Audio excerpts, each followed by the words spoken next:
संसद के शीतकालीन सत्र का आज से आगाज हो गया है। आज से 20 दिसंबर तक चलने वाले इस सत्र में विचार के लिए वक्फ संशोधन विधेयक सहित 16 विधेयकों की सूची तैयार हुई है। इस सत्र में केंद्र सरकार कई महत्वपूर्ण विधेयकों को पारित कराने की कोशिश भी करेगी। सत्र की शुरुआत से पहले रविवार को केंद्रीय रक्षा मंत्री राजनाथ सिंह की अध्यक्षता में एक सर्वदलीय बैठक भी हुई, जिसमें विपक्ष की तरफ से मणिपुर हिंसा और प्रदूषण समेत विभिन्न मुद्दों पर चर्चा की मांग की गई। इस दौरान वक्फ बिल समेत 16 बिल पेश हो सकते हैं और पहला दिन स्थगित कर दिया गया। इस पर कांग्रेस के मणिकम टैगोर ने स्थगन प्रस्ताव का नोटिस पहले ही दे दिया था। महाराष्ट्र झारखंड विधानसभा चुनाव नतीजों के ठीक बाद ये सत्र शुरू हो रहा है। संसद के शीतकालीन सत्र की शुरुआत से पहले पीएम मोदी ने कहा कि शीतकालीन सत्र है और माहौल भी शीत ही रहेगा, ऐसा उन्होंने संभावना जताई थी। 2024 का चुनाव जीतने का कालखंड चल रहा है। देश पूरे उमंग और उत्साह के साथ 25 के स्वागत की तैयारी में लगा हुआ है। साथियों, संसद का ये सत्र अनेक प्रकार से विशेष है। आज सबसे बड़ी बात यह है कि हमारे संविधान के 75 साल की यात्रा शुरू हो चुकी है।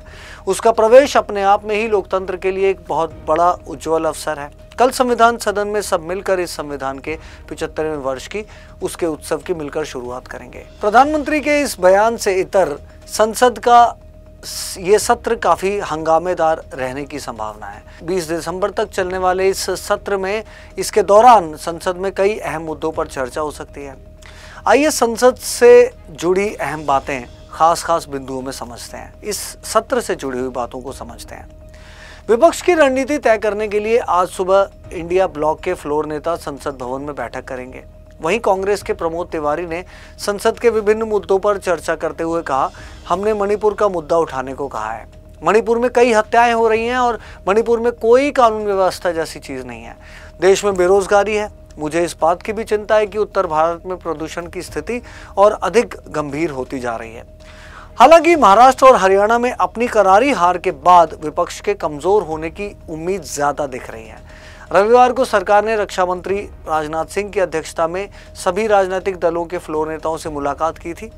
सरकार ने एक बयान में कहा कि संसदीय कार्य मंत्री किरण रिजिजू ने सभी पार्टी नेताओं से संसद के दोनों सदनों के सुचारू कामकाज के लिए सहयोग और समर्थन का अनुरोध किया।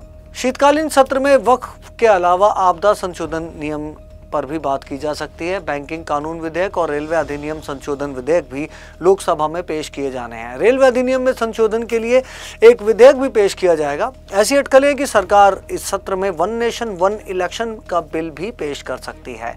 प्रधानमंत्री मोदी ने हाल ही में इस बात पर जोर दिया था कि सरकार एक राष्ट्र एक चुनाव योजना पर काम कर रही है।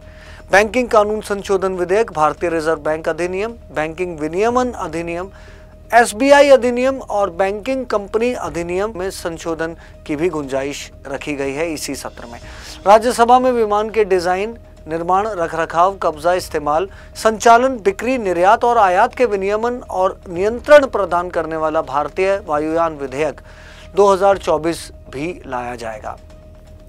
जैसा कि हमने बताया कि संसद के सत्र का पहला दिन स्थगित कर दिया गया एक तेज तर्रार हंगामे के बाद, जिसकी उम्मीद की जा रही थी।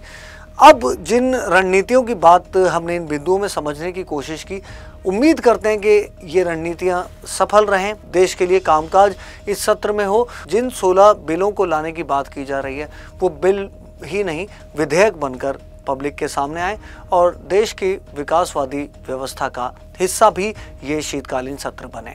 आप देखते रहिए इंस्टाफीड न्यूज़।